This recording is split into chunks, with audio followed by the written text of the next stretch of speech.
Hey guys, so I was scrolling through Reddit and I came across this post from r/well that sucks, and I have to read you this conversation between a girl and her friend, okay?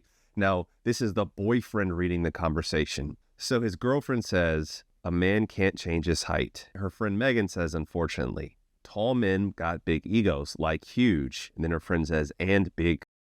Her friend says, you're not wrong there. And then her friend says, sigh. She says, I miss that for sure, but I can't say that anymore. Not when I have a boyfriend, D. Her friend says, LMFAO. Then she says, F, I need this sex to get better. I'm going to be sexually frustrated forever. Then her friend closes with saying, it will take time. You got to lock in. So the boyfriend shares this on, well, that sucks. And boy, do we have some things to break down. So we're going to break this conversation down. And we're actually going to bring in quite a bit of science. But stay tuned because you don't want to miss this one. First off, can I just say, like, damn, dude, like, I mean, that's the perfect place to post this because that sucks. Like, this is some devastating shit. Like, if I was ever in a relationship and I read something like this, I'm sure I would recover, but that would be hard to recover from. I feel for you, bro, first and foremost. But let's start talking about height, because she starts by saying a man can't change his height, unfortunately. Well, you know, there is limb lengthening surgery now, but that's another video for another day.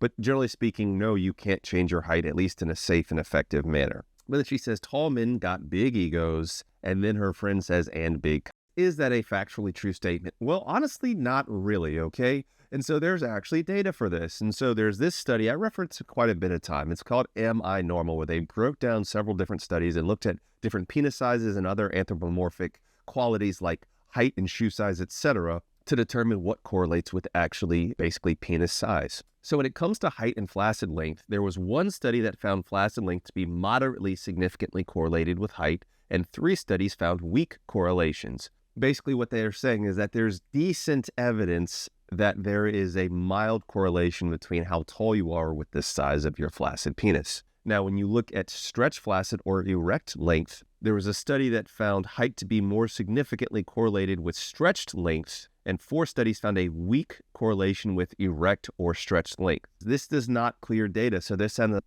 basically says that there is weak data suggesting correlation between height and penis size. So what does that mean? It doesn't mean just because you're really tall, you're going to have a very large penis, and it doesn't mean because you're short, you're going to have a small penis. Now, guys, just use common fucking sense here, okay? Proportionally speaking, if you're 6'5" and you have a very large hands, then your penis is going to be likely proportionally bigger than somebody who's 5'6" and has smaller hands and smaller feet. And I'm not saying that like hand size correlates with penis size. It's actually the length of like basically your ring finger. I made a study on hand size correlating with penis length. You should check it out.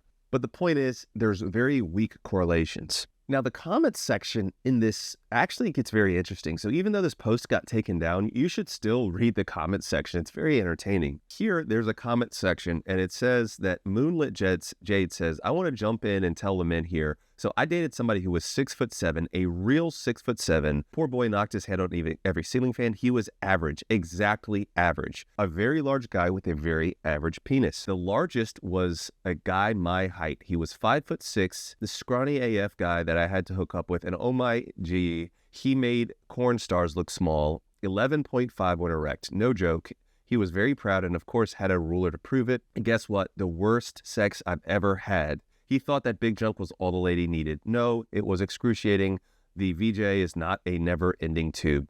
The smallest guy, an actual micropeen, his height was maybe 6 foot at most, and yes, he drove the stereotypical big truck. Point is, height means nothing and bigger is not better. So first of all, I actually coach a lot of guys that want to get bigger. I have a client right now, and he's about 6'5", like 230 pounds, and he's very average. I mean, he's like 5.5 inches, or like right around there, guys. And so, yeah, height does not directly correlate. But I do think that's bullshit that the guy's 11.5 inches and had a ruler to measure it. And so I do think there's a little bit of cap in that story. Like, I don't know that I believe that story. The other thing is that like 5'6" guys, oftentimes when you're 5'6" and you have 7 inches, it's going to look so much bigger because it's so much bigger proportionally. But anyways, I'm more concerned about BMI or how obese is this guy, because if her boyfriend is obese and he has like a very average size D, that's going to make his D look smaller. You guys know how much I emphasize health, physical fitness, and being as lean as you can in a healthy fashion. So guys, next we need to bring up size and pleasure. Now I have a whole video breaking down like how the size of your D correlates with pleasure. But in this text conversation, she's basically saying that she misses that because she misses the bigger size, which is implying bigger size leads to more pleasure. In general, guys, bigger does not equal better intercourse. With the exception of a small subset of women, there are women, at least according to the data, like this study here, that actually demonstrates that if you actually climax or get over the top from deep vaginal penetration, you do actually prefer a longer than normal pee-pee. But most women, about over 80% of women, actually get over the top from having like clitoral stimulation. But also, guys, when we talk about size, we're also talking about girth. Now, here's a study here that basically just said width is more important than length. Now, in this study, they were just saying what feels better, basically length or width. And so it's not saying I want a really girthy pee-pee. It's just saying between the two, the width matters more than length. Okay, so there is some data. Like I said, if you haven't seen my video on I Got Bad News, I break all of this down for you. So before like we crucify this lady in the comments and before we just completely villainize her, guys, it's okay that she has a preference. She might be one of those women that actually prefers longer because that's the type of climax that she receives. And so that's what she needs to get her there. I don't like the way she went about it, you know, like laughing behind her friend about her partner's size. But at the end of the day, we can't fault her for having a preference, guys. Like we can't fault her for that. Now, that being said, once again, the comment section was on point here. I'm going to summarize this comment. If you want to read the whole thing, you can pause it on the screen, but it actually brings up height and size and satisfaction. And so the other dimension says, I dated tall guys that were average length and some had a bit more girth than others, but this random hookup I had the biggest D of all, and he was 5 feet tall, shorter than my 5'2" self. It was so long that it hurt because it kept hitting my cervix. So that's to say that height doesn't determine D size at all. So once again, we have another anecdotal story. Guys, there's something that we say, which is like an N value, which is basically like how many study participants are in. And so these women are basically using like their personal experience and being like, see, this happened to me, therefore it happens to everybody. That's not good science. It's anecdotal stories. But I digress, okay? She says, my husband is average size and he's the only one that's given me mind-blowing big O's, like making my leg shake.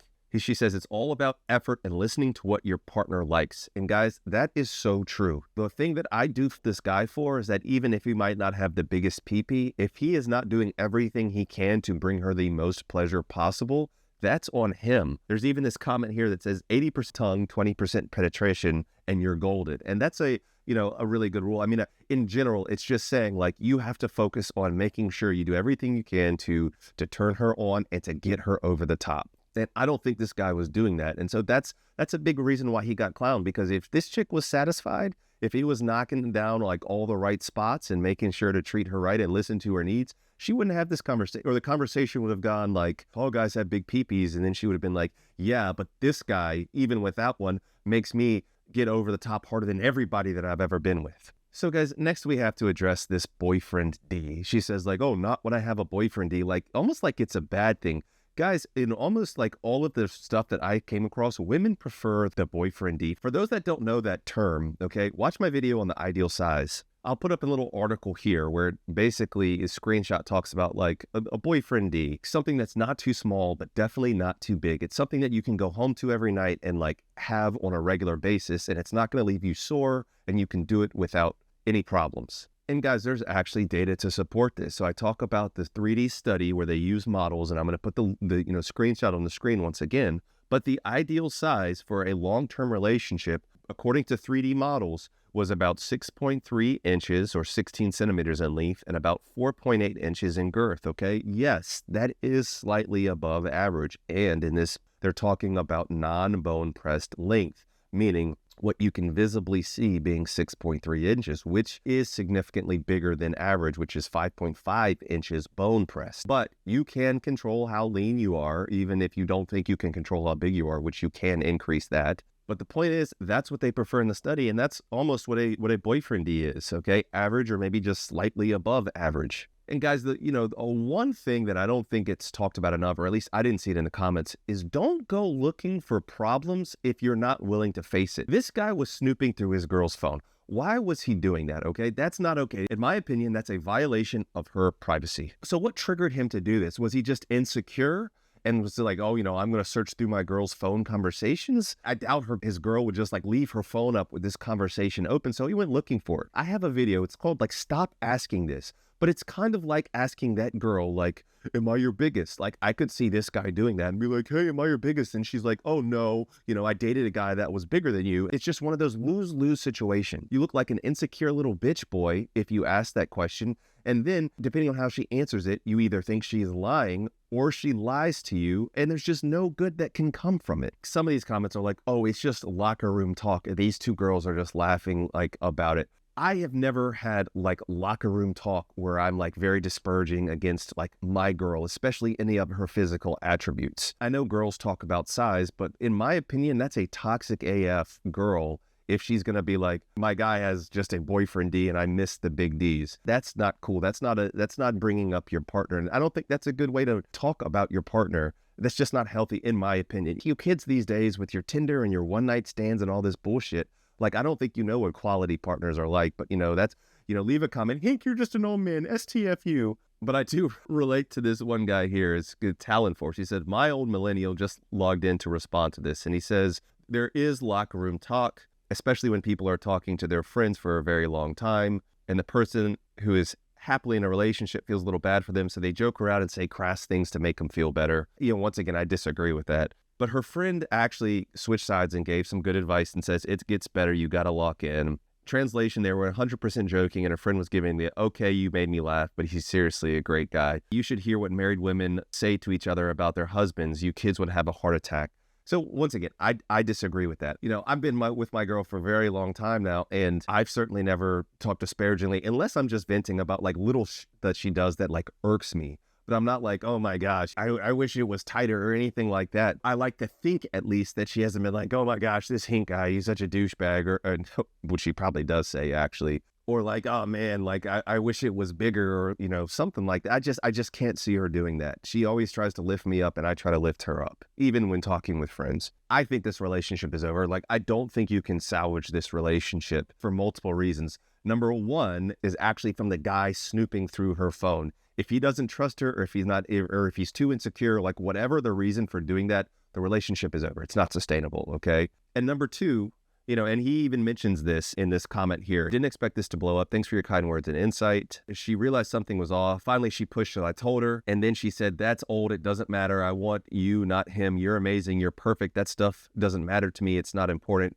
It's just a whole lot of BS. I was trying to leave quietly, but I can't look at her the same. And unfortunately, we work at the same job, so it's going to be difficult to try to avoid her as much as I'd like. Regardless of what this chick says now at this point, his framework of himself, I think, is personally shattered, especially when it comes to D size. And I hope he can recover from this, but this is going to be a traumatic experience for him for the rest of his life, personally. And then one of the comments says, I mean, if it didn't matter, she wouldn't have said it in the first place. I think it's true.